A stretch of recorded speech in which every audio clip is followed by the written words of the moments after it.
পূর্বের মতো আবারও যখন আল্লাহর আদেশ অমান্য করা শুরু করলো, তখন মহান আল্লাহ সেই শহরের জনপদকে আবারও কষ্ট দিলেন।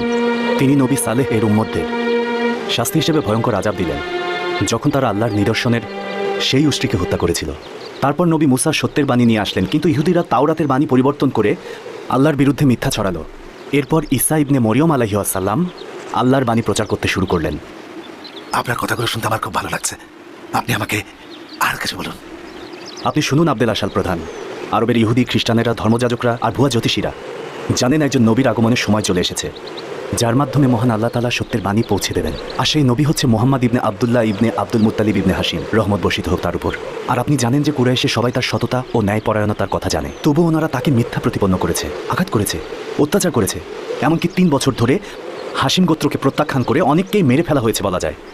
কি বলছেন এসব? 3 বছর ধরে প্রত্যাখ্যান? কিভাবে হাশিম গোত্রের মতো সম্ভ্রান্ত একটা গোত্রের সাথে এমন অসহনীয় অত্যাচার অন্যায় করতে পারে? বলুন, মুহাম্মদ কোন ধর্মের আহ্বান সবার জন্য নিয়ে এসেছেন? তিনি একমাত্র আল্লাহর উপাসনা করার আহ্বান জানাচ্ছেন, আর মানুষের বানানো মূর্তিকে প্রত্যাখ্যান করতে বলেছেন। আমি যতটুকু জানি, মূর্তি পূজা আপনাদের পূর্বপুরুষদের ধর্মীয় রীতি। আমাদের পিতৃপুরুষেরাও তাই করতেন। এমনকি তারা কেউ কেউ কন্যা সন্তানদেরকে জ্যান্ত কবরও দিত। কতটা নির্মম ছিল তারা! সে সময় বেশিরভাগ আরবীয়রা অন্যের বাড়িতে লুট করত আর দুর্বল ব্যক্তিদের হত্যা করত। আমরা সাধারণ মানুষরা আসলে কখনোই ভেবেই দেখি না আসলে কোনটা উচিত আর কোনটা উচিত না। এছাড়াও সেই সময়ের মানুষদের আরেকটি জঘন্য কাজ হলো, অনেকেই পিতার স্ত্রীকেও বিয়ে করত। আপনি তো একজন বিজ্ঞ ব্যক্তি, আচ্ছা আপনার কি মনে হয় এসব করা কি উচিত? রাব্বিল কাবার শপথ, এসব কাজ আমার চোখে অন্যায়। কি হলো উসাইদের? আমি ওকে পাঠালাম ওই লোকটাকে এখান থেকে বের করে দেওয়ার জন্য, আর উসাইদ তো দেখছি ওই লোকের কথা মনোযোগ দিয়ে শুনছে। এ কারণে কি ওকে পাঠিয়েছিলাম নাকি? উসাইদ যদি লোকটাকে অপমান করতে না পারে, তাহলে আমি তাকে অপমানিত করে এই ভূমি থেকে বের করে দেব। আপনার নামটা কি ভাই? আমি মুসাব ইবনে উমাইর, আমি আব্দে ইবনে কুসাই গোত্র থেকে এসেছি। আমি তো দেখছি আপনি কুরাইশের সম্ভ্রান্ত বংশের লোক। আপনার কথাগুলো সত্যিই খুব শ্রুতিমধুর। আর কাবার শপথ, যে মস্তিষ্ক আপনার কথাগুলো শুনবে, সঙ্গে সঙ্গে তার হৃদয়ের ভেতরে কথাগুলো গেঁথে যাবে। কিন্তু আপনি এত কিছু জানলেন কিভাবে? পবিত্র কোরআনের মাধ্যমে। পবিত্র কোরআন? এই পবিত্র কোরআন জিনিসটা আবার কি? যেখানে আল্লাহ তাআলার পবিত্র বাণী আল্লাহর রাসূল মুহাম্মদ সাল্লাল্লাহু আলাইহি ওয়াসাল্লামের উপর কিতাবের মাধ্যমে অবতীর্ণ হয়েছে। কিছু অংশ আমাকে শোনাতে পারবেন? হ্যাঁ। শোনান তাহলে কিছু অংশ, শুনি কি বলা হয়েছে। বিসমিল্লাহির রহমানির রহিম। হামিম। পরম দয়াময়, পরম দয়ালুর নিকট হতে অবতীর্ণ এক কিতাব, যার আয়াতগুলো বিস্তারিতভাবে ব্যাখ্যাকৃত আরবি ভাষায়, জ্ঞানী সম্প্রদায়ের জন্য সুসংবাদদাতা ও সতর্ককারী। কিন্তু তাদের অধিকাংশই ফিরিয়ে নিয়েছে তাদের মুখ। তারা বলে, তুমি যার প্রতি আমাদেরকে আহ্বান করছো সেই বিষয়ে আমাদের অন্তর আবরণে আচ্ছাদিত, কর্ণে আছে বধিরতা, এবং তোমার ও আমাদের মাঝে আছে নির্দিষ্ট অন্তরাল। সুতরাং তুমি তোমার নিজের কাজগুলো করো এবং আমরা আমাদের কাজ করি। বলুন, আমি কেবল তো ক্ষমা প্রার্থনা করো, আর ধ্বংস তাদের জন্য যারা আল্লাহর সাথে শরীক গণ্য করে। একমাত্র মাবুদ, অতএব তোমরা তাঁরই নির্দেশিত সরল সঠিক পথে চলো এবং তার কাছে ক্ষমা প্রার্থনা করো, আর ধ্বংস তাদের জন্য যারা আল্লাহর সাথে অন্যদের শরীক গণ্য করে। হে আল্লাহ, আমি ওসাইদের চোখে মুখে ইসলামের আলো জ্বলজ্বল করতে দেখছি। আপনি ওর হৃদয় চক্ষু ইসলামের আলোয় আলোকিত করে দিন। বাহ, কি চমৎকার আর অর্থপূর্ণ কথাগুলো। আমাকে বলুন, যদি ইসলাম ধর্ম গ্রহণ করতে চাই আমাকে কি রীতি পালন করতে হবে? এক আল্লাহর উপর বিশ্বাস স্থাপন করতে হবে। ইসলামই হচ্ছে সর্বশ্রেষ্ঠ ধর্ম। বুঝেছেন মুসাইদ? কি বলে স্থাপন করবো? বলুন, আশহাদু আল্লা ইলাহা ইল্লাল্লাহ আশহাদু আল্লা ইলাহা ইল্লাল্লাহ ওয়া আশহাদু আন্না মুহাম্মাদান রাসূলুল্লাহ ওয়া আন্না মুহাম্মাদান রাসূলুল্লাহ। এটাই হলো সত্য ধর্মের প্রশান্তি ভাই উসাইদ। মুসলিমেরা তোমাকে পেয়ে খুবই আনন্দিত হবে। প্রার্থনা নিয়ম শিখিয়ে দিন। চলুন আমাদের সাথে।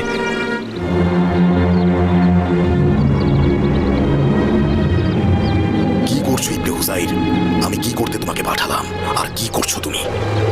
কেন করছো এসব? তুমি দাঁড়িয়ে আর সিজদাবনত হয়ে কি করছো এসব?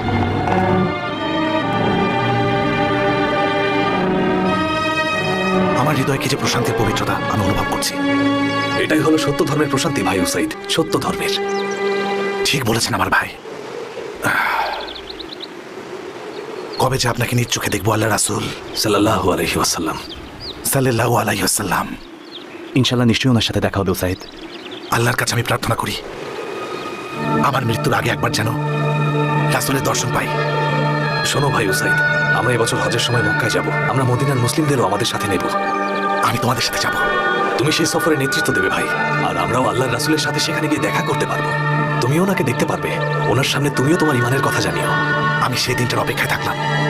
সেই দিনটা তাড়াতাড়ি আসুক। শুনুন আমার ভাই, এখানে একজন আছে যে ইসলাম গ্রহণ করলে তার সাথে সাথে অনেক মানুষ ইসলাম গ্রহণ করবে। তাকে আপনাদের কাছে পাঠাচ্ছি। উনি কে ভাই উসাইদ? ওর নাম সাদ ইবনে মুআজ। ও আব্দে আসাল গোত্রের প্রধান। আমি এখনই তার কাছে যাচ্ছি। হ্যাঁ, এখানেই থাকুন। আপনি কি তার ভেতরে ইমানি শক্তি দেখতে পেয়েছেন মুসাব? সেই বদ্রাগী আর উশৃঙ্খল মানুষটা ইসলামের আলোয় কতটা শান্ত আর নম্র হয়ে গেছে। মহান আল্লাহ তাআলা ওনাকে সত্যের পথে হেদায়েত দিয়েছেন। শুধুমাত্র এ কারণেই ওনার ক্রোধ আর অহংকার নম্রতায় পরিবর্তিত হয়েছে। তার প্রতিফলন দেখতে পাচ্ছেন। আলহামদুলিল্লাহ। আলহামদুলিল্লাহ। রাব্বির কাবার শপথ, উসাইদ মুহূর্তে একদম অন্যরকম মানুষ হয়ে গেল। কি করলে এটা উসাইদ?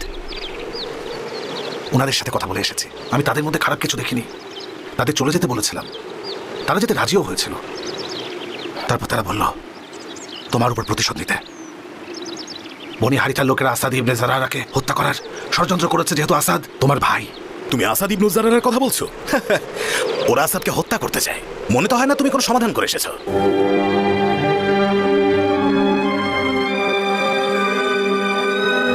ওই যে সাদ ইবনে মুআজ রাগান্বিত হয়ে এদিকে আসছে। রাসূল সাল্লাল্লাহু আলাইহি ওয়াসাল্লাম আমাকে একটি মহান উদ্দেশ্য নিয়ে সাল্লাল্লাহু আলাইহি ওয়াসাল্লাম। আমার মৃত্যু হলেও সেই উদ্দেশ্য সফল করার জন্য চেষ্টা করে যাব। সেই উদ্দেশ্য হলো মদিনা ইসলাম ধর্ম প্রচার। ওই ব্যক্তি যদি ভালো ব্যবহার করে তো ভালো, আর খারাপ ব্যবহার করলে আমাদের আর কি করার। তাকে ঠান্ডা মাথায় আমরা বুঝাই মুসাব। আশা করছি মহান আল্লাহ তাকে সত্যের পথ দেখাবেন। আমি একজন মানুষকে সত্যের পথে ফেরানোর জন্য নিজের জীবন উৎসর্গ করতেও একবারের জন্য ভাববো না। বিশ্বাস করুন মুসাব, যদি সাদ ইবনে মুআজকে আমরা ইসলামের পথে আনতে পারি, তার গোত্রের সবাই তার দেখা দেখি একে একে ইসলামের পথ অনুসরণ করবে। কি সমস্যা আপনাদের? দুর্বল বোকালোকদের কি উল্টাপাল্টা বোঝাচ্ছেন? আপনি আসল গোত্রের প্রধান, আপনার সাথে বসে কথা বলতে চাই। যদি আপনার ভালো লাগে তাহলে শুনবেন, না ভালো লাগলে আমরা এখান থেকে চলে যাব। ঠিক আছে, চলুন বসা যাক। বলুন, কি বলতে চান? আপনাকে সেই ধর্মের আহ্বান জানাচ্ছি যে আহ্বান আমি উসাইদকে করেছি। এক আল্লাহর ধর্মে ঈমান আনুন, যে ধর্মের প্রচার আল্লাহর প্রিয় রাসূল মুহাম্মদ সাল্লাল্লাহু আলাইহি সাল্লাম করছেন। মূর্তি পূজা থেকে বিরত থাকার আহ্বান জানাচ্ছি। প্রকাশ্যে আপনার বিশ্বাস প্রকাশ করুন। ভ্রাতৃত্বের বন্ধনে আহ্বান জানাচ্ছি। ইসলাম গ্রহণের আগে যে প্রধান, গ্রহণের পরও প্রধান। আপনার ক্রোধের মাঝেও আমি আপনার চোখে মুখে ইসলামের আলোর হেদায়েত দেখতে পাচ্ছি। ইসলাম? এটা আবার কোন ধর্ম? এক আল্লাহর উপর বিশ্বাসের ধর্ম এবং মুহাম্মদ আল্লাহর বান্দা এবং রাসূল এই বিষয়ের উপর বিশ্বাস স্থাপনের কথা বলা হয়েছে। মহান আল্লাহ ইসলাম প্রচারের জন্য আল্লাহর রাসূলের উপর পবিত্র কোরআন অবতীর্ণ করেছেন। দেখি শোনান তো সেখানকার কিছু অংশ। বিসমিল্লাহির রহমানির রহিম। শপথ করছি এই নগরের, শপথ করছি এই মক্কা নগরের, আর তুমি এই নগরীতে মুক্ত। পথ জন্মদাতা যা সে জন্ম দিয়েছে তার। নিঃসন্দেহে মানুষকে সৃষ্টি করেছি কষ্ট ও ক্লেশের মধ্যে। সে কি মনে করে যে তার উপর কোনো ক্ষমতাবান নেই? সে বলে আমি প্রচুর ধন সম্পদ নিঃশেষ করেছি। তার ধারণা কেউ তাকে দেখেনি। তার জন্য কি দুটি চোখ বানাইনি, আর একটি জিহ্বা, দুটি ঠোঁট? তাকে দুটি পথ প্রদর্শন করেছি, কিন্তু সে গিরিসংকটে প্রবেশ করল না। জানো গিরিসংকট কি? তা হচ্ছে দাসমুক্তি অথবা দুর্ভিক্ষের দুর্গম দিনে খাদ্যদান, কিংবা পিতৃহীন আত্মীয়কে অথবা ধুলিমলিন মিসকিনকে। অতঃপর অন্তর্ভুক্ত হওয়া মুমিনদের এবং তাদের যারা পরস্পরকে উপদেশ দেয় ধৈর্য ধারণের, তারাই হলো মূলত সৌভাগ্যবান। আল্লাহ যেন আমাকেও জান্নাতের সৌভাগ্য দেন। আর যারা আমাদের আয়াতসমূহে কুফরি করেছে তারাই হতভাগ্য। তাদের উপরে থাকবে অবরুদ্ধ আগুন। মহান আল্লাহ সত্য বলেছেন। আল্লাহ যেন আমাকে জাহান্নামের আগুন থেকে মুক্তি দেন। শুনুন সাদ, আল্লাহর ধর্ম সত্য ধর্ম। সবচেয়ে সৎ মানুষকেই আল্লাহর বাণী পৌঁছে দেওয়ার দায়িত্ব দিয়েছেন। শোনো সাদ, আল্লাহ জানেন তুমি ইসলাম গ্রহণ করলে আমার থেকে আর কেউ খুশি হবে না। একমাত্র এই ধর্মেই তুমি দুনিয়া আর আখিরাতের আযাব থেকে মুক্তি পাবে। তোমার জন্য তোমার মানুষেরা যদি ইসলামের পথে আসে, তাহলে জেনে রাখো তোমার জন্য থাকবে এর সর্বোত্তম প্রতিদান। বিশ্বাস করুন, আমি এমন চমৎকার এবং সত্যের বাণী কখনো শুনিনি। শোনার কথাও না, কারণ বাণীগুলো আল্লাহর বাণী। কি করতে হবে আমাকে? উসাইদের মতো আপনিও পরিষ্কার হয়ে আসুন। তারপর প্রকাশ্যে নিজের মুখে বলুন আশহাদু আল্লা ইলাহা ইল্লাল্লাহ ওয়া আশহাদু আন্না মুহাম্মাদান রাসূলুল্লাহ। তারপর সালাত পড়ে আমাদের ভাই হয়ে যান। আসাদ আর উসাইদও কি ইসলাম গ্রহণ করেছে?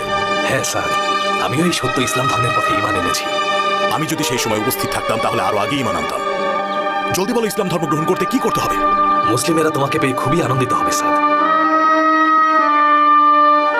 কি করছো তুমি সাদ? আল্লাহ আপনি সাদকে সঠিক পথে নির্দেশনা দিন। আল্লাহ আস এবং খাজরাত গোত্রের সবাই যেন সত্য ধর্ম ইসলামের আলোর দেখা পায়। আলহামদুলিল্লাহ, আল্লাহ আমাকে দিনের পথে পরিচালিত করেছেন। সকল কৃতজ্ঞতা আল্লাহর, তিনি একজন। যিনি আমার মন বিশ্বাসের আলোতে ফুটিয়ে তুলেছেন। আমি শুধু এখন একটি বারের জন্য নিজের চোখে আল্লাহর রাসূলকে দেখতে চাই। আল্লাহ যদি চান হজের মৌসুমে ওনার দেখা পাবো, আপনি আমাদের প্রতিনিধিত্ব করবেন, ওনার সামনে আপনার বিশ্বাসের কথা এবং ইসলামের কল্যাণের জন্য অঙ্গীকার করবেন। আমার গোত্রের মানুষদের জন্য কিছু করতে চাই। মনে হচ্ছে মহান আল্লাহ আমাদের দুজনকে রহমত দান করেছেন। আশা করছি আমি সঠিক সিদ্ধান্ত নিয়েছি, সঠিক পথে এসেছি। শুনুন আবদে আশালের জনগণ, সবাই একত্রিত হন। হে আবদে আশালের সবাই, আপনারা শুনুন আমার কথা। শুনুন আবদে আশালের সবাই, আপনাদের প্রধান হিসেবে আমাকে কেমন মনে হয়? আপনি আমাদের প্রধান, আপনি আমাদের কাছে সর্বাধিক সম্মানীয়। আমি আপনাদের সবাইকে আল্লাহ এবং আল্লাহর রাসূলের প্রতি ঈমান আনার আহ্বান জানাচ্ছি। আমরা আনবো, আমরা আপনাকে হতাশ করব না। তাহলে আমার সাথে বলুন, আশহাদু আল্লা ইলাহা ইল্লাল্লাহ, আশহাদু আল্লা ইলাহা ইল্লাল্লাহ, ওয়া আশহাদু আন্না মুহাম্মাদান রাসূলুল্লাহ। রহমত বর্ষিত হোক আপনাদের উপর। আল্লাহ আপনাদের হেদায়েত দান করেছেন, আল্লাহ আপনাদেরকে সত্যের পথের সন্ধান দিয়েছেন, আপনাদের ঈমানী শক্তি আরো দৃঢ় হোক। মুসাব ইবনে উমাইরের পক্ষ থেকে চিঠি এসেছে। হে আল্লাহর প্রিয় রাসূল, ইয়াসরিব শহরের আউস এবং খাজরাজ গোত্রের মধ্যে ইসলাম ছড়িয়ে গেছে। আবদে আশাল গোত্রের প্রধান সাদ ইবনে মুয়াজ আর উসাইদ ইবনে হুজাইর ইসলাম ধর্ম গ্রহণ করেছেন। সাদ ইবনে মুয়াজ তার গোত্রের লোকদের কাছে ইসলাম গ্রহণের আহ্বান করেছেন এবং তার কথা শুনে সবাই ইসলাম ধর্ম গ্রহণ করেছেন। তাদের গোত্রের সবাই এখন মুসলমান হয়ে গেছেন এবং তারা চেষ্টা করছেন অন্যদেরকেও পথ দেখাতে।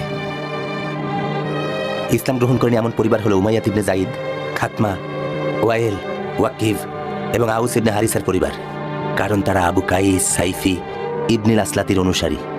ইবনিল আসলাতি ইসলাম ধর্মের বিপক্ষে। ইয়াসরিবে আপনার আগমনের অপেক্ষায় আমরা সবাই আছি হে আল্লাহর রাসূল সাল্লাল্লাহু আলাইহি ওয়াসাল্লাম। এখানকার মানুষ উদ্গ্রীব হয়ে আছেন আপনাকে সচক্ষে একবার দেখার জন্য। আসসালামু আলাইকুম ওয়া রাহমাতুল্লাহি ওয়া বারাকাতুহু। হে আল্লাহ, একবার আপনার রাসূলকে দেখার সৌভাগ্য করে দিন আমাদের। হে পরম দয়ালু,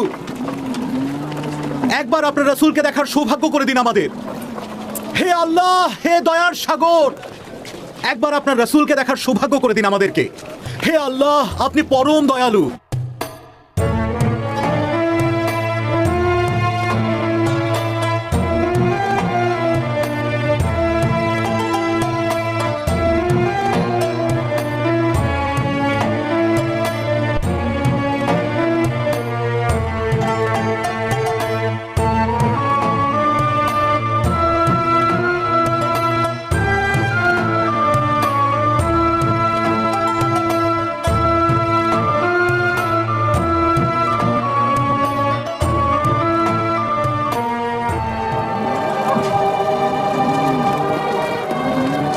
ইয়াসরিবের সব মানুষেরা দলে দলে ইসলাম গ্রহণ করছে। আপনাকে এক নজর দেখার অপেক্ষায় আছে। তাদের হৃদয়ে আনন্দে উচ্ছ্বসিত আর আত্মতৃপ্তি তাদের চোখে মুখে স্পষ্ট। তাদের গোত্রপ্রধান থেকে শুরু করে সাধারণ মানুষ আল্লাহ তাআলা তার রাসূলের উপর ঈমান এনেছে। আল্লাহর রাসূল সাল্লাল্লাহু আলাইহি সাল্লাম বলেছেন, এখন তাশরিকের সময় চলছে, আমরা কাবার পাশে মধ্যরাতে দেখা করব।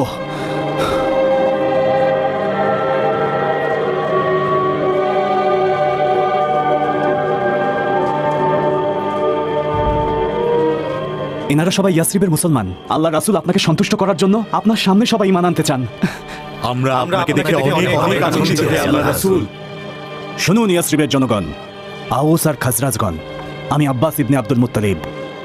আপনারা সবাই জানেন যে মুহাম্মদ আমাদের কাছে কতটা শ্রদ্ধার পাত্র। আমরা তাকে নিরাপত্তা দিচ্ছি কারণ আমাদের কিছু মানুষ ওনার ক্ষতি করতে চায়। এ কারণেই তিনি শুধু আপনাদের সাথে দেখা করতে রাজি হয়েছেন, অন্য কারো সাথে নয়। তাই যদি আপনারা তিনি আপনাদের শহরে আসার আগে যে কথা দিয়েছিলেন সেটা রাখতে পারেন, যদি ওনাকে শত্রুর হাত থেকে রক্ষা করতে পারেন, তাহলে জেনে রাখুন অনেক বড় দায়িত্ব আপনারা কাঁধে নিয়েছেন। কিন্তু আপনারা যদি তাকে শত্রুপক্ষের হাতে তুলে দেওয়ার চিন্তা করেন, তাহলে এখান থেকে চলে যাওয়াই ভালো। তিনি নিজ ভূমিতেই সুরক্ষিত। আল্লাহ রাসূল বলেছেন, নিজের স্ত্রী পুত্রকে যেভাবে রক্ষা করেন আমাকেও সেভাবে রক্ষা করবেন, এটাই জানুনি। যে মহান আল্লাহ আপনাকে সত্যের বাণী দিয়ে প্রেরণ করেছেন তার শপথ নিয়ে বলছি, আমাদের স্ত্রী সন্তানদের আমরা এই ভূমিতে যেভাবে নিরাপত্তা দেই সেভাবে আপনাকেও নিরাপত্তা দেব হে রাসূলুল্লাহ। ইয়া রাসূলুল্লাহ, আমাদের এবং ইহুদি সম্প্রদায়ের মাঝে একটি চুক্তি সম্পাদন হয়েছিল। আপনার জন্য আমরা সবাই সেই চুক্তি ভঙ্গ করব, কিন্তু তারপর যদি আপনি আল্লাহর ইচ্ছায় বিজয় লাভ করেন তাহলে কি আপনি আমাদের সবাইকে ছেড়ে মক্কায় ফিরে যাবেন? আল্লাহর প্রিয় রাসূল বলেছেন, আমার জীবন আপনাদের জীবন, আমার ধ্বংস আপনাদেরও। আমি আপনাদের, আপনারা আমার। আপনারা যার বিরুদ্ধে যুদ্ধ করবেন আমি তার বিরুদ্ধে যুদ্ধ করব। আমরা আপনাকে কথা দিচ্ছি হে আল্লাহর প্রিয় রাসূলুল্লাহ। আল্লাহর প্রিয় রাসূল বলেছেন, আপনাদের মধ্যে থেকে 12 জন প্রতিনিধি নির্বাচন করে দিন, ওনারা ওনাদের সম্প্রদায়ের দায়িত্বে থাকবেন। আসসালামু আলাইকুম হে আল্লাহর রাসূল। আমি আব্দুল্লাহ ইবনে রাওয়া। আমি আসাদ ইবনে জাররা। আসসালামু আলাইকা ইয়া রাসূলুল্লাহ। আমার সাথে 9 জন খাজরাজ প্রধান আছেন। আমি সাদ ইবনে মুয়াজ। আমার সাথে আউস গোত্রের আরো 3 জন গোত্র প্রধান আছেন। আর আমি উসাইদ ইবনে হুজাইর, ইয়াসরিবের ইসলাম গ্রহণকারী মানুষের পক্ষ থেকে বলছি। আপনার কাছে এসেছি হে রাসূলুল্লাহ। আমাদের দলে মোট 73 জন মুসলিম যোদ্ধা রয়েছেন। তারা যুদ্ধবিদ্যায় বিশেষ পারদর্শী। আমাদের সাথে 2 জন নারীও আছেন। আল্লাহর রাসূল বলেছেন, আপনাদের লোকদের দায়িত্ব নেওয়ার প্রতিশ্রুতি নিয়েছেন, যেমনটা অতীতে মরিয়ম পুত্র ঈসার উম্মতেরা নিয়েছিলেন। আমিও তেমনটা আপনাদের দায়িত্ব নেব। আলহামদুলিল্লাহ, আপনার আদেশ শিরোধার্য হে রাসূলুল্লাহ। রাসূলুল্লাহ। আল্লাহর রাসূল বলেছেন, আপনারা জান্নাতবাসী হবেন। হাত দুটো পাড়িয়ে দিন হে রাসূলুল্লাহ, আমরা প্রতিজ্ঞা করব। এই যে খাজরাজের মানুষেরা, এই যে খাজরাজের মানুষেরা, কে আপনি? আমরাই মক্কার প্রধান। স্বাগত মক্কা প্রধানেরা, আপনাদের অপেক্ষায় আমরা ছিলাম। তো খাজরাজের মানুষেরা, জানতে চাইছি আপনারা নাকি মোহাম্মদের সাথে দেখা করতে এসেছেন এবং তাকে নাকি মক্কার বাইরে নিয়ে যেতে চাইছেন, যাতে সে আমাদের বিরুদ্ধে যুদ্ধ করতে পারে। তার মানে তো এই যে আপনারা সবাই আমাদের বিরুদ্ধে যুদ্ধ ঘোষণা করতে চাইছেন, তাই তো? এসব কি বলছেন আপনারা কুরাইশগণ? আমি ইয়াসরিবের প্রধান, আউস আর খাজরাজ গোত্র তাদের প্রধান হিসেবে আমাকে নিযুক্ত করেছে। আমার অনুমতি ছাড়া 2 গোত্র কোনো সিদ্ধান্ত নেবে না। তাই আপনি যেসব শুনেছেন তেমন পরিকল্পনা আমাদের নেই। আপনারা নিজেরাই শুনলেন। তবুও আপনাদের সন্দেহ দূর করার জন্য আমি প্রমাণ করে দিচ্ছি। চলো।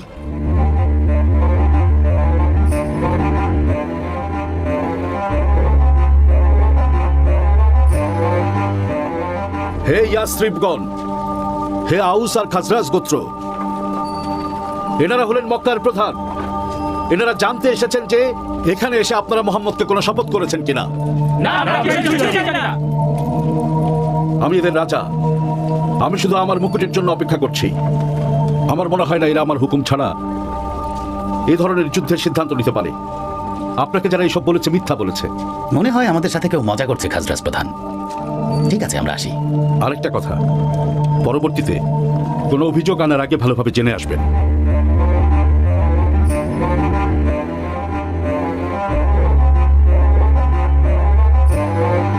যতদিন পর্যন্ত তোমরা আল্লাহর পথে না আসবে ততদিন পর্যন্ত আমরা যুদ্ধ করে যাব। শুনুন মুসলিমগণ, রাসূল সাল্লাল্লাহু আলাইহি ওয়াসাল্লাম আপনাদের সবার উদ্দেশ্যে বলেছেন, আপনাদের মুসলিম ভাইয়েরা মদিনায় নিরাপদে আছেন। তাই হিজরতের নির্দেশ দেওয়া হলো। কারণ মক্কার লোকজনেরা তো এখানে আপনাদের সাথে ভীষণভাবে অন্যায় করছে। অত্যাচারের মাত্রা দিন দিন বেড়েই চলেছে। যেহেতু তারা আঘাত এবং পাশবিক অত্যাচারে আপনাদের বিপর্যস্ত করে তুলেছে, তাই হিজরতের অনুমতি দেওয়া হলো। নিশ্চিন্ত থাকুন, মদিনায় যাওয়ার পর সেখানকার লোকেরা আপনাদেরকে খাদ্য এবং বাসস্থান দেবে। কি ব্যাপার, এত খুশি দেখাচ্ছে?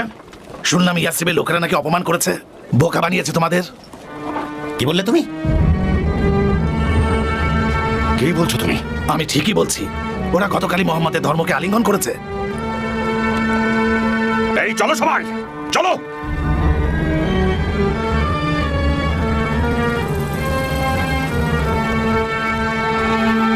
সাহায্য করুন, সাহায্য করুন আমাকে, বাঁচান আমাকে, সাহায্য করুন, মরে যাচ্ছি আমি, সাহায্য সাহায্য করুন, কেউ বাঁচান, দয়া করুন, মরে গেলাম আমি, তাড়াতাড়ি আসুন, আসুন, আসুন।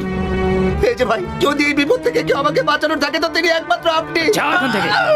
কুরাইশের মুশরিকরা আপনারা জঘন্য কাজ করছেন। কি করছো তুমি? কুরাইশদের থেকে সাহায্য চাইছো না কেন? কেউ পরিচিত নেই তোমার? আছে, জুবাইর ইবনে মুতাইম, হারিস ইবনুল হারব ইবনে উমাইয়া, তাদের কাফেলাকে আমি পাহাড় দিয়ে নিয়ে যেতাম যেন কেউ অবিচার করতে না পারে। তাহলে তাদের নাম ধরে ডাকো, তারা তো তোমার পূর্ব পরিচিত। ডাকো। শুনুন জুবাইর ইবনে মুতাইম, হে হারিস ইবনুল হারব, আমি সাদ ইবনে উবাদা, আপনাদের ভূমিতে আমার সাথে অন্যায় করা হচ্ছে। তুমি একদম ঠিক কথা বলেছো হে উবাদা। তুমি তোমার ভূমিতে আমাদের কাফিলাকে নিরাপত্তার সুরক্ষা দিয়েছিলে। এই যে মক্কাবাসী, সাদ ইবনে উবাদা আমার এবং আল হারিস ইবনে হারবের নিরাপত্তায় থাকবে, তাই ওকে ছেড়ে দিন। হে মক্কাবাসী, আমি আল্লাহর নাম নিয়ে আপনাদের বলছি, এই অন্যায়ের জন্য আপনারা পস্তাবেন। আপনারা অনেক অন্যায় অত্যাচার করছেন, আল্লাহর কথাকে আপনারা অস্বীকার করছেন, এর জন্য সবাইকে পস্তাতে হবে। আপনারা ইসলামকে অপমান করেছেন, আপনারা এভাবে আল্লাহ রাসূল সাল্লাল্লাহু আলাইহি সাল্লামকে অসম্মান করছেন। মুসলমানের সাথে এই আচরণ কিভাবে করলেন? এখন যদি জুবাইর ইবনে মোতেম এখানে না আসতো তাহলে তোমার সব কথার জন্য উচিত শিক্ষা দিতাম তোমাকে। চলো। তুমি কথা শোনো না কেন? আমি নিজে এদের বিশ্বাস করি না। একজন ইয়াসরিব প্রধানের সাথে এমন আচরণ ঠিক করলেন না। ওদের শহর হয়ে আমাদের বাণিজ্যে যেতে হয়। এসব কারণেই হিজরত শুরু হলো। প্রথম হিজরতকারীরা ছিলেন সাহাবী সালামাত ইবনে আব্দুল আসাদের নেতৃত্বে একটি দল। ধীরে ধীরে আরও মুসলিম দলে দলে হিজরত শুরু করল। তখন আল্লাহ তাআলা এ সম্পর্কিত বাণী নাজিল করলেন। যুদ্ধের অনুমতি দেয়া হলো তাদেরকে যাদেরকে আক্রমণ করা হচ্ছে, কারণ তাদের উপর নির্যাতন করা হয়েছে। নিশ্চয়ই আল্লাহ তাদেরকে বিজয় দানে সক্ষম, যাদেরকে তাদের নিজ বাড়িঘর থেকে অন্যায়ভাবে এ কারণে বের করে দেয়া হয়েছে যে তারা বলে আমাদের রব একমাত্র আল্লাহ। আর আল্লাহ যদি মানব জাতির এক দলকে অপর দল দ্বারা দমন না করতেন তাহলে বিধ্বস্ত হয়ে যেত খ্রিস্টান সন্ন্যাসীদের আশ্রম, গির্জা ও ইয়াহুদীদের উপাসনালয় ও মসজিদ সমূহ যেখানে আল্লাহর নাম স্মরণ করা হয়। আর আল্লাহ অবশ্যই তাকে সাহায্য করেন যে নিজেকে সাহায্য করে। নিশ্চয়ই আল্লাহ শক্তিমান এবং পরাক্রমশালী। এভাবেই মুসলিম কাফেলাগুলো মক্কা থেকে মদিনায় হিজরত করতে থাকে, যারা নিজেদের পবিত্র মাতৃভূমির মায়া ছেড়ে দিয়ে মদিনার উদ্দেশ্যে পাড়ি জমায় শুধুমাত্র ধর্ম রক্ষার কারণে। এই মুসলিমরাই মুহাজিরিন।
ইয়াসরিবে দিকে যাচ্ছি আমি।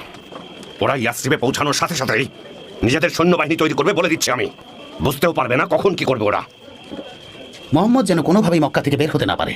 একবার বের হতে পারলে আমাদের সবার বিপদ হবে। তাই আমি বলছি ওদেরকে জোর করে থামাতে হবে। যারা হিজরত করছে তাদের পরিবারের দায়িত্ব নিয়ে নিই। আমি আইয়াশ ইবনে রাবিয়া আর হিশামকে বুঝিয়েছি গোত্রের উপর আপনাদের কোনো রকম নিয়ন্ত্রণ নেই। তারা কুরাইশদের সকল বংশের মধ্যে সবচেয়ে দুর্বল। তাহলে কেন আপনারা শুধু শুধু ওদের পেছনে লাগছেন? এই জন্যই ওরা চলে যাচ্ছে। ওরা কোনো গোপন রাস্তা দিয়ে চলে যাচ্ছে। শহর ত্যাগের এমন কোনো পথ তারা ব্যবহার করছে যেটা আমাদের জানা নেই। প্রথমে কোনো পুরুষ যাচ্ছে, তারপর স্ত্রী আর সন্তানরা যাচ্ছে। এমনকি ডুডান গোত্রের আব্দুল্লাহ বিন জাহশ পরিবারের লোকজনকে নিয়ে পালিয়ে গেছে। তাই এখন গিয়ে তোমরা সবাই খালি ঘরবাড়ি ছাড়া আর কিছুই খুঁজে পাবে না। আমি শপথ করছি যাকেই পাবো তাকেই জোর করে ধরে আনবো। আর মুহাম্মাদের কি করবেন? সে যদি চলে যায়? আমি কথা দিচ্ছি আমি বেঁচে থাকতে ওকে এখান থেকে যেতে দেব না। আপনি কি কাল হিজরতে যাওয়ার সিদ্ধান্ত নিয়েছেন আম্মা? হ্যাঁ বাবা আলী, তোমার সিদ্ধান্ত কি? আমি থাকবো যতক্ষণ না রাসূলুল্লাহ সাল্লাল্লাহু আলাইহি ওয়াসাল্লাম আমাকে অনুমতি দেন। সাল্লাল্লাহু আলাইহি ওয়াসাল্লাম। আলী, নিজে যত্ন নিও বাবা। এখানে কুরাইশের মুশরিকরা যারা হিজরত করছে তাদের উপর অনেক রেগে আছে। তারা যেভাবেই হোক আটকানোর চেষ্টা করবে। আর তারা যখনই সুযোগ পাবে রাসূল সাল্লাল্লাহু আলাইহি ওয়াসাল্লামের ক্ষতি করার চেষ্টা করবে। আমার আব্বা আবু তালেব বেঁচে থাকতে মোহাম্মদকে সবসময় রক্ষা করেছেন। সব সমস্যায় সিংহের মতো কুরাইশদের সামনে গিয়ে দাঁড়িয়েছেন। আমিও আমার জীবন দিয়ে তাকে রক্ষা করবো আম্মা। রহমত বর্ষিত হোক, রহমত বর্ষিত হোক বাবা, তুমি আমার গর্ব। আকিল, আমার চাচা আব্বাস আর কিছু সংখ্যক হাসিম গোত্রের মানুষ ছাড়া সব ঘর দ্রুত খালি হয়ে যাচ্ছে। ও, আবু লাহাবও এখানে আছে। অবশ্য সে তো এখন আর আমাদের গোত্রের না। তোমরা কি সবাই মক্কা ছেড়ে হিজরতের জন্য বেরিয়ে যাচ্ছ? কোথায় যাচ্ছ হাসিম গোত্রের সবাই? হ্যাঁ, আমরা হিজরতে যাচ্ছি। ওখানে আমাদের ভাইয়েরা আছে, যেখানে আমাদের উপর কোনো অত্যাচার আর বিশ্বাসঘাতকতা করা হবে না, যেখানে কোনো অবিশ্বাসী নেই। আমরা আল্লাহ আর ওনার সত্য ধর্মের জন্য হিজরত করছি। আর আপনাকে বলছি আবু লাহাব, আপনি কুরাইশ মুশরিকদের সাথে থাকুন, কারণ আপনি আমাদের কেউ না। চলুন। শুনুন কুরাইশের মুশরিকগণ, আমি ওমর ইবনুল খাত্তাব, আমি মক্কা ছেড়ে মদিনায় হিজরত করছি আল্লাহর সন্তুষ্টির জন্য। কে আছো নিজ স্ত্রীকে বিধবা করবে, কে আছো নিজ সন্তানকে এতিম করবে, এসো আমার সঙ্গে মোকাবেলা করো। একদম ঠিক বলেছেন আপনি ওমর। কুরাইশের জন্য এটা একটা সতর্ক বার্তা।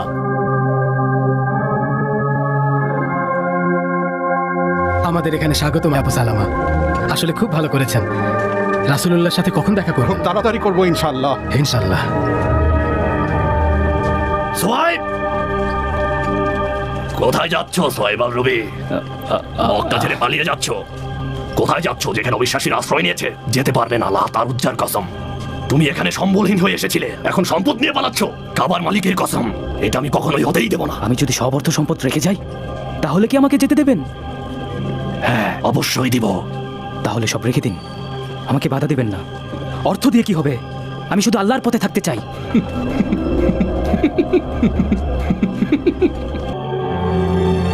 এই নিন আব্বা। আল্লাহ তোমাকে রহম করুক। মুসলমানরা মক্কা ছেড়ে চলে গেছে, এমনকি আমার স্বামী জুবাইর ইবনুল আওয়ামও। আমরা এখন কি করব? আমরা এখন কবে যাব আব্বা? আল্লাহ রাসূল এখনো হিজরত শুরু করেননি।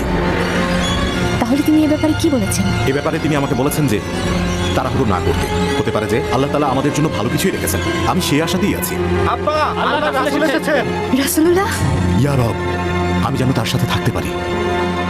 কিন্তু এই অসময়ে আল্লাহ রাসূল সাল্লাল্লাহু আলাইহি ওয়াসাল্লাম কেন এসেছেন? ভালো কিছুই হবে। তাদেরকে মদিনায় যেতে দেওয়া যাবে না। মুহাম্মদ সীমা অতিক্রম করেছে, ওকেও শাস্তি পেতেই হবে। আমার মনে হয় আমাদের শান্ত হওয়া উচিত, আমাদেরকে শান্তিতে যেতে দেওয়া উচিত। হাসিম পুত্র তো আমাদের সঙ্গে ক্ষতি করে। সবাইকে বোঝাতে হবে মুহাম্মদ মদিনায় যাচ্ছে নিজ ধর্ম প্রচারের জন্য, অন্য কোনো উদ্দেশ্য নয়। এছাড়াও তোমাদের অত্যাচার থেকে বাঁচার জন্যই চলেছে। শোনো না, তুমি কিভাবে এর সাথে সহমত? অবশ্যই তাকে শাস্তি করতে হবে। আমাদের পূর্বপুরুষরা যে কথা বলে গেছে তাকে মিথ্যে। আমাদের খুব কঠিন সিদ্ধান্ত নিতে হবে। এই যে কুরাইশ প্রধানগণ, আমি এই ভয় পাচ্ছি যে মুহাম্মাদের সব অনুসারীরা মদিনায় গিয়ে দল ভারী করে আমাদের বিরুদ্ধে যুদ্ধ ঘোষণা করতে পারে। এ ব্যাপারে আপনাদের কি মতামত বলুন? তার হাতে পায়ে শেকল পরানো হোক এবং তাকে বন্দী করে রাখা হোক। আর যতদিন না তার মৃত্যু ঘটে ততদিন অপেক্ষা করব। আগে যেরকম তার মতো লোকদের সাথে করা হয়েছে, যেমন জুহাইর আর আল নাকিবা এবং এদের মতো আরো অনেকেই। মনে হচ্ছে না এটা কোনো ভালো পরামর্শ। ও নাজ গোত্র থেকে এসেছে, আমি এনেছি যাতে ও বুদ্ধি দিয়ে সাহায্য করতে পারে। হ্যাঁ, ঠিক আছে, স্বাগতম তোমাকে। ভালো কি পরামর্শ দিতে চাও? উনি যা বললেন সেটা রব্বিল কাবার জন্য ভালো পরামর্শ হতে পারে না। তোমরা যদি তাকে বন্দী করো তাহলে এই খবর সকলের মধ্যে ছড়িয়ে যাবে। তারা আরো বেশি ক্রোধিত হয়ে আক্রমণ করতে আসবে। অন্য সমাধান বের করতে হবে। ওদের সংখ্যা দিন দিন বাড়ছে, তাই যা করার খুব তাড়াতাড়ি করতে হবে। অন্য কিছু ভাবো। শুনুন কুরাইশগণ, আমার মনে হয় তাদেরকে মক্কা থেকে চলে যেতে দেওয়া উচিত, তাদের কোনো রকম ক্ষতি করা ছাড়াই। সে হাসিম গোত্রের সন্তান, আর হাসিম গোত্রের ক্ষমতা সম্পর্কে সবাই জানেন। যদি সে এখান থেকে চলে যায় তাহলে এটা নিয়ে মাথা ঘামানোর কিছুই নেই। তাদের কিছুই করতে পারবেন না। মনে হচ্ছে না এটা কোনো ভালো পরামর্শ। সবাই শুনুন আমার কথা। আপনারা কি তার সুমিষ্ট ও যুক্তিযুক্ত বাণীগুলো শোনেননি? এখান থেকে যেতে দিলে সে আরবের যে কোনো ভূমিতে গিয়ে সেখানের মানুষদের বশ করতে পারবে। কথা দিয়ে মানুষকে দলে ফেরানোর ক্ষমতা আছে তার। শুধু মিষ্টি কথা দিয়ে সে সবাইকে নিজের অনুসারী বানিয়ে ফেলবে। এরপর এখানে এসে আপনাদের কাছ থেকে এখানকার ক্ষমতা নিয়ে নেবে। এভাবেই সে আপনাদের উপর সবার প্রতিশোধ নেবে। তাই অন্য কোনো সমাধান বের করতেই হবে, না হলে আমাদের সবার জন্য কিন্তু বিপদ হবে। আমার কাছে এমন একটা সমাধান আছে যা তোমরা এখন পর্যন্ত কেউ ভাবতেও পারোনি। কি সমাধান আবুল হাকাম? আমরা প্রত্যেকটা গোত্র থেকে একজন শক্তিশালী মানুষ নিয়ে আসবো, আর তাদের সবার হাতে একটা করে ধারালো। তারপর সবাই মিলে ওর কাছে যাব। আমাদের কেউ একজন ওর উপর হামলা করবে, খুন করবে ওকে। এতে করে এর জন্য আমরা দায়ী হব না। ওকে হত্যার দায়ভার আরবের সব গোত্রের উপর পড়বে। আর তারপর আব্দে মানাফ গোত্র সব গোত্রের সাথে একা লড়াই করতে পারবে না। তখন তারা এই হত্যার ক্ষতিপূরণ চাইবে, আর আমরা সেটা পরিশোধ করে দেব। আমার মনে হয় উনি ঠিক বলছেন। অতি উত্তম সমাধান আবুল হাকাম। আমার মনে হয় এটাই ঠিক হবে। নাজগোত্রের লোকটা কোথায় গেল? হ্যাঁ, এরপর রাসূলুল্লাহ সাল্লাল্লাহু আলাইহি ওয়াসাল্লাম আবু বকর রাদিয়াল্লাহু তাআলা আনহুকে ডেকে এই সিদ্ধান্ত জানালেন যে তিনিও হিজরত করতে চান। এরপর আবু বকর রাদিয়াল্লাহু তাআলা আনহু রাসূলের সাথে হিজরত করার ইচ্ছা পোষণ করলেন। এমনকি তিনি হিজরতের সব প্রস্তুতি নিয়ে ফেলেছিলেন এবং কাফেলাকে নেতৃত্ব দেওয়ার সব রকম দায়িত্ব পড়েছিল আব্দুল্লাহ ইবনে উরাইখের উপর। তখন আবু বকর যুবক আব্দুল্লাহকে দায়িত্ব দিলেন কুরাইশদের ষড়যন্ত্রের খবর সাওর গুহায় রাসূল এবং আবু বকরের কাছে নিয়মিত পৌঁছে দেওয়ার জন্য। তিনি ওনার কন্যা আসমাকেও সফরের জন্য খাদ্যের ব্যবস্থা করতে বললেন। সেই সময় জিব্রাইল আল্লাহর রাসূলের নিকট এসে জানালেন,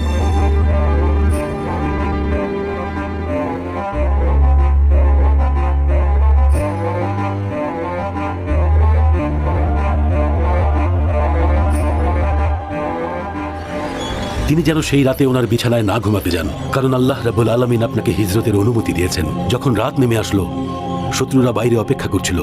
যখনই রাসূল ঘুমাবেন তখনই তাকে খুন করার জন্য ঝাঁপিয়ে পড়বেন তারা। আল্লাহর রাসূল দরজার বাইরে একজনকে দেখে আলী রাদিয়াল্লাহু তাআলা আনহুকে ডেকে বললেন, তুমি আমার বিছানায় শুয়ে পড়ো আর নিজেকে চাদর দিয়ে ঢেকে দাও, নিশ্চিন্ত থাকো, তোমার কোনো বিপদ হবে না। এরপর রাসূলুল্লাহ সাল্লাল্লাহু আলাইহি ওয়াসাল্লাম সবার সামনে দিয়ে চলে গেলেন। যখন আবু জাহেল ঘরের বাইরে দাঁড়িয়ে ওনাকে ব্যঙ্গ বিদ্রুপ করছিল, কিন্তু কেউ ওনাকে দেখতে পেলেন না। মুহাম্মদ দাবি করছে তুমি নাকি রাজা হবে। যত আরবীয় আছে তাদের মধ্যে এবং আরবের বাইরের লোকদের মধ্যেও যদি তোমরা বিশ্বাস আনো, জান্নাত পাবে আর পরকালে পুরস্কৃত হবে। আর যদি তোমরা বিশ্বাস না করো, তাহলে মৃত্যু পর্যন্ত তোমাদের সৎ পথে আনার চেষ্টা করবে। তারপর তোমাদের মৃত্যুর পর যখন তোমরা পুনরুত্থিত হবে, তখন তোমাদের সবাইকে নরকে পাঠানো হবে তোমাদেরকে। আমরা সবাই জাহান্নামে পড়ব। এখনো ঘুমাচ্ছে সে। আমরা অপেক্ষা করি। ঠিক বলেছো। এরপর রাসূলুল্লাহ সাল্লাল্লাহু আলাইহি ওয়াসাল্লাম ওনার হাতে ধুলো নিয়ে বেরিয়ে এসে বললেন, আপনারা সেই মানুষ যারা আল্লাহ তাআলার রাসূলকে চোখের সামনে পেয়েও একবারের জন্য দেখতে পাননি। যখন আল্লাহ তাআলার রাসূলকে কুরাইশরা ব্যঙ্গ বিদ্রুপ করছিল, তখন তিনি পবিত্র আয়াত তিলাওয়াত করতে করতে বের হলেন। বিসমিল্লাহির রহমানির রহিম। ইয়াসিন, শপথ প্রজ্ঞাময় কুরআনের, নিশ্চয়ই আপনি রাসূলদের অন্তর্ভুক্ত এবং সরল পথের উপর প্রতিষ্ঠিত। এই কোরআন হচ্ছে প্রবল পরাক্রমশালী আল্লাহর কাছ থেকে নাজিলকৃত, যাতে আপনি সতর্ক করতে পারেন এমন এক জাতিকে যেখানে তাদের পিতৃপুরুষদেরকে সতর্ক করা হয়নি, সুতরাং তারা উদাসীন। অবশ্যই তাদের অধিকাংশের উপর সে বাণী অবধারিত হয়েছে, সুতরাং তারা কোনোভাবেই কুরআনের উপর ঈমান আনবে না।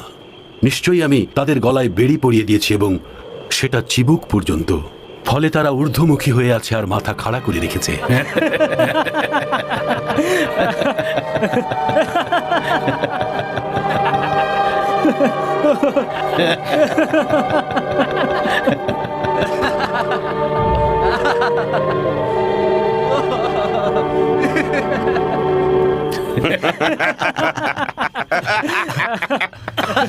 তার জন্য অপেক্ষা করছে। মুহাম্মাদের অপেক্ষায় আছে। মুহাম্মদ আপনার চোখের সামনে দিয়ে হেঁটে গেল, দেখেননি?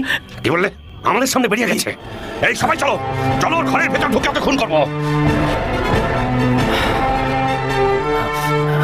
আলী, তুমি এখানে কি করছো? হে আল্লাহ রাসূল, আপনি সাত্তুর গুহায় ঢোকার আগেই আমি এখানে ঢুকেছি। আপনার কোনো বিপদ ঘটার আগে যেন সে বিপদ আমার উপরে আসে। খোঁজোকে, যাও।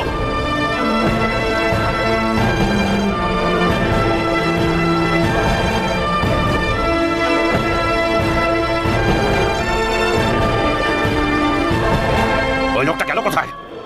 ইবলিস শয়তানি ছিল যে কুরাইশ প্রধানের কাছে গিয়েছিল এবং আবু জাহেলকে সমর্থন করেছিল। ইবলিসই গিয়েছিল ওখানে, গিয়ে নিজেকে নাজ গোত্রের লোক বলেছে। সে আল্লাহর রাসূলকে খুন করার পরামর্শ দিয়েছিল। এজন্য হাসরের ময়দানে ইবলিস শয়তানকে শাস্তি ভোগ করতে হবে।